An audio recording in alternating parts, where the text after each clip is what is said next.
Essa pergunta aqui, presta muito atenção na resposta, tá? Vê seu post sobre a maldição da mulher bonita.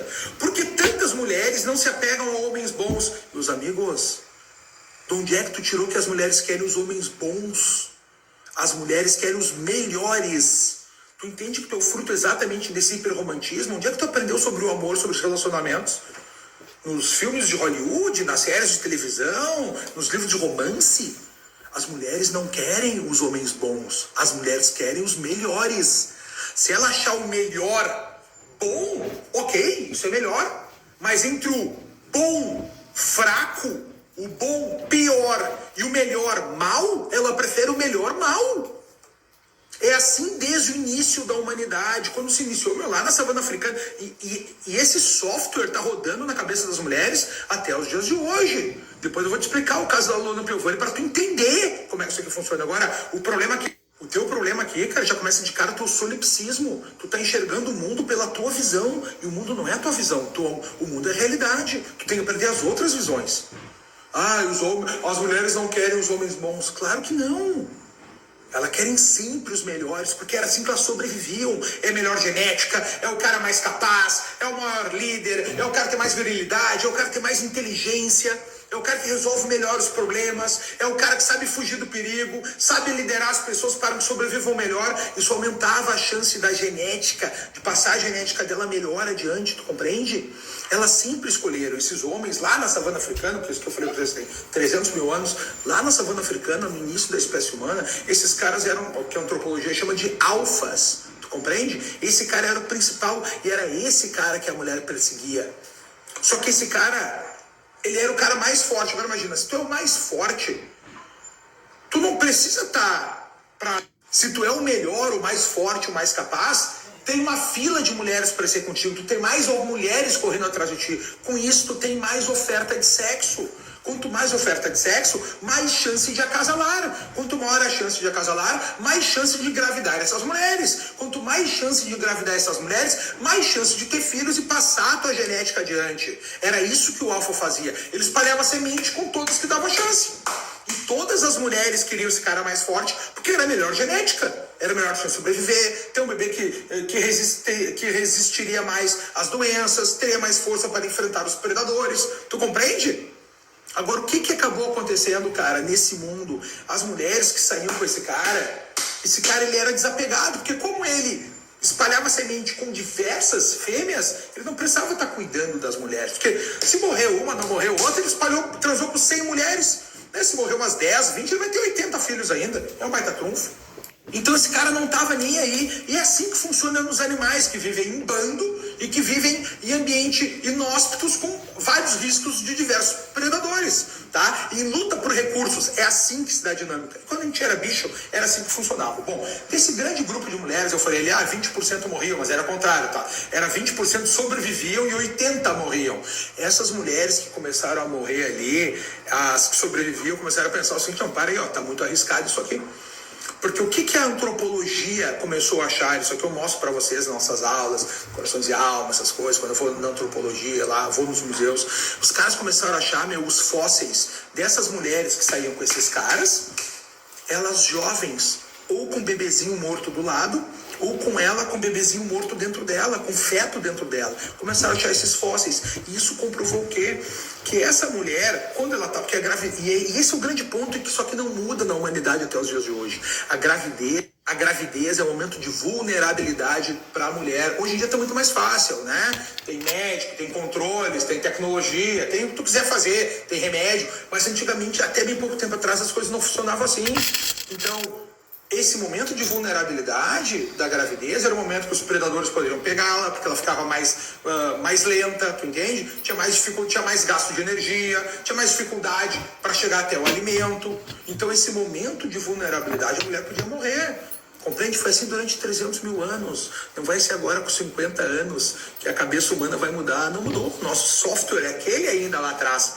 Compreende? Então, o que essas mulheres começaram a fazer? Olha só, se eu sei que esse cara que é mais forte, que é o melhor, eu tenho muito risco de morrer. Sobrevivem muito poucas aqui. O resto é todo mundo abatida pelo ambiente.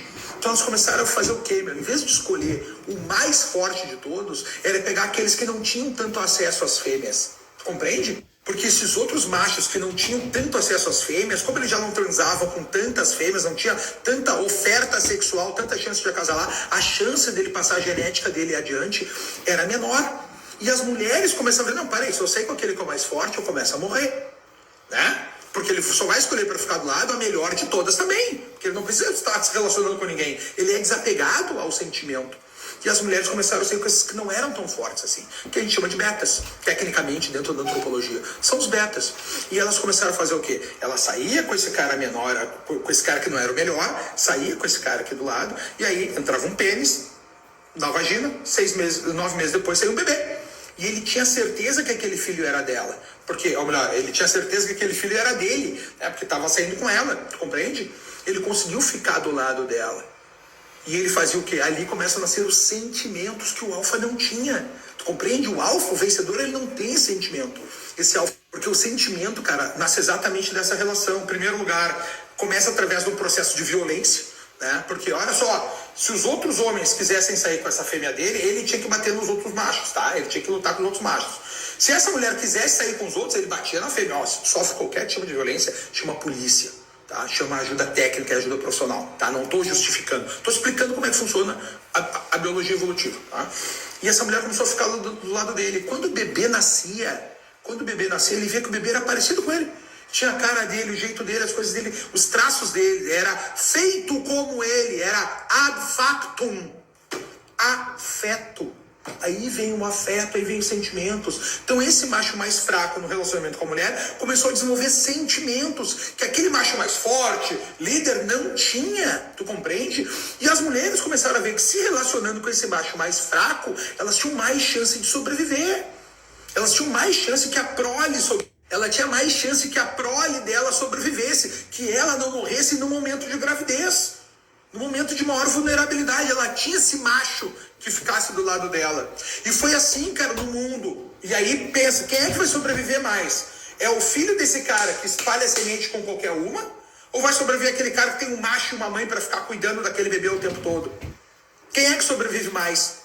Sobrevive mais aqueles que cuidam. Então essa genética começou a andar adiante. E foi assim que a gente saiu lá da savana africana e chegou até os dias de hoje.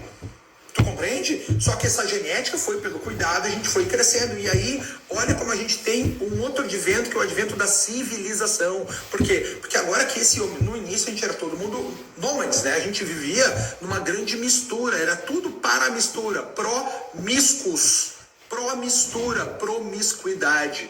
Todo mundo segue todo mundo, era uma bagunça aquele negócio. Quando passa aquela fase ali, as mulheres que são as seletoras sexuais da espécie humana, elas começam a captar, com o decurso do tempo, nada foi de dia da noite, né? São milhões e milhões de anos. Até, imagina, a espécie humana, Homo sapiens, nós, Homo sapiens, nós temos 300 mil anos, mas antes tiveram todos os outros homos, tu entende? Todas as nossas espécies, desde o elo perdido lá, tá? Aí, quando elas começam a crescer, elas são seletoras. Elas começam a dizer, não, peraí, nós temos que valorizar mais esse cara que nos cuida aqui, do que valorizar aquele lá. E a gente começou a criar uma sociedade por isso, que antes de ficar nômade pelo mundo, caminhando, comendo o que tivesse pela frente, a gente começou a ficar do lado dessa mulher, tinha que ficar 9 meses, daí comia as frutinhas, dava tempo de cair a semente no chão, da semente germinar, começou a ter lavoura, a gente começou a sair em grupo para caçar os animais. Opa, vamos domesticar esses animais. A gente começou, cara, a ter a parte mais linda disso tudo, que é começar, agora nós temos que lutar por essas mulheres. Porque os caras começaram a ver que eles tinham mais acesso, esses caras começaram a sobreviver, porque antigamente eles não conseguiam passar a genética adiante tanto quanto eles estavam conseguindo agora, que as mulheres estavam ficando do lado deles. Tu compreende? Então a civilização toda acontece porque as mulheres quiseram que isso acontecesse. Porque aquele macho alfa tinha um monte de filho, espalhava os filhos. Os filhos eram criados ali de maneira quase que coletiva. Uns tinham mais essa genética de macho, os outros que não eram tão macho iam ficando para trás, vão virando beta. Foi assim que vai ter alfa e beta, tu entende? É uns brigando por seleção. E os homens, a gente entra numa disputa, numa guerra intrasexual. Os homens brigam com os outros homens para ter acesso às mulheres. Essa sempre foi a grande luta. Tu compreende? E foi assim que começou toda a civilização, cara. Tudo que a gente construiu, viajar para Marte, andar de avião, ter iPhone, ter tela plana na televisão, ter um fogo que tu aperta o botão, sai fogo, põe a comida ali congelada, descongela no micro-ondas. Tudo isso foi criado pra gente ter mais acesso às mulheres. Foram os homens que não eram esses melhores lutando para comprovar que eles tinham outros Para mostrar que eles tinham outros símbolos de vitória. Olha só, eu não sou mais forte, eu não sou mais bonito, eu não sou mais rápido, mas eu sou o cara que tem mais personalidade, eu sou o cara que sou mais inteligente, eu resolvo melhor os problemas, eu tenho uma melhor relação social com as pessoas, eu consigo liderar melhor, e assim a gente começou a competir. Tanto que até hoje tu vai pegar, pega os caras mais bonitos, tal, esses caras são os que ficam parados num canto lá. Na festa estamos nós lá, batendo papo, querendo conversar, chavecando, contando história, falando das estrelas, lendo os livros, falando línguas diferentes, e o bonitão tá lá parado num canto e tem uma fila pra sair com ele. Tu nunca teve teus amigos que eram bonitão, num canto, lá e saia com um monte de mulher, tu não entendia por quê? Que tu, que era aí o cara bom, que estudou, fez tudo isso, não tinha acesso, e as mulheres sempre queriam aquele bad boy lá que tava... Ou às vezes nem era o bad boy, era só um cara quieto num canto. Tu não passou por isso? Aqui tem explicação, meus amigos. Agora olha o drama da Luana Piovani, que é a maldição da mulher bonita, né, cara? Cara, quando tu é uma mulher bonita, tu é o bicho mais poderoso da espécie humana. Vocês entendem? A mulher bonita é o bicho mais poderoso da espécie humana. Porque por ela, qualquer homem faz qualquer coisa. Qualquer coisa, ela não precisa trabalhar, ela pode ficar parada num pedestal de ouro, ela não precisa fazer nada. Vão estar os homens se matando para levar comida para ela, proteção para ela, cuidado para ela o tempo todo. Se ela escolher fazer isso, se ela escolher trabalhar, matar, caçar leão, ela pode fazer o que ela quiser, quer matar dinossauro, quer voar de foguete, ela faz o que ela quiser hoje em dia. Mas se ela quiser ficar parada e dizer, me tragam uvas de ouro aqui, os caras vão arranjar uma uva de ouro para trazer para ela. Me tragam um ovo do macaco albino. Ah, mas não tem nem macaco albino, nem macaco põe ovo. Mas eu quero, alguém vai arranjar o macaco põe ovo. A gente vai fazer tudo por essa mulher, por isso que ela é mais poderosa. Agora olha o drama dela, cara. Como ela é mais poderosa, ela só teve os melhores o tempo todo. Os melhores, maior oferta possível. E essa é a maldição da mulher bonita, cara. Como ela só teve essa oferta dos machos mais alfas que tinham, não te esquece, cara. Imagina